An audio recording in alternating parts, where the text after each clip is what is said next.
విజయవాడలో జరిగిన బీజేపీ బహిరంగ సభలో ఆందోళనకు దిగారు కొంతమంది కార్యకర్తలు. వెంకయ్యనాయుడు మాట్లాడుతుండగా టీడీపీని వదిలేయండి, బీజేపీని రక్షించండి అన్న ప్లకార్డులు ప్రదర్శించారు.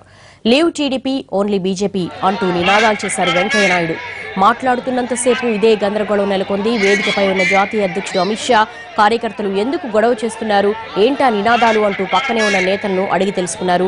వెంకయ్య మాట్లాడుతున్న సమయంలోనే నినాదాలు రావడంపై బీజేపీలో ఆసక్తికర చర్చ జరుగుతోంది. మరోవైపు కేంద్రం తక్షణం ఎస్సీ వర్గీకరణ చేయాలంటూ ఎంఆర్పీఎస్ కార్యకర్తలు కూడా సభలో నినాదాలు చేశారు. ఈ ఆందోళనతో బహిరంగ సభలో కాసేపు గందరగోళం నెలకొంది. అయితే వెంటనే స్పందించిన పోలీసులు గొడవ చేస్తున్న కార్యకర్తలను నియంత్రించారు. దాంతో ఊపిరి పీల్చుకున్నారు నేతలు.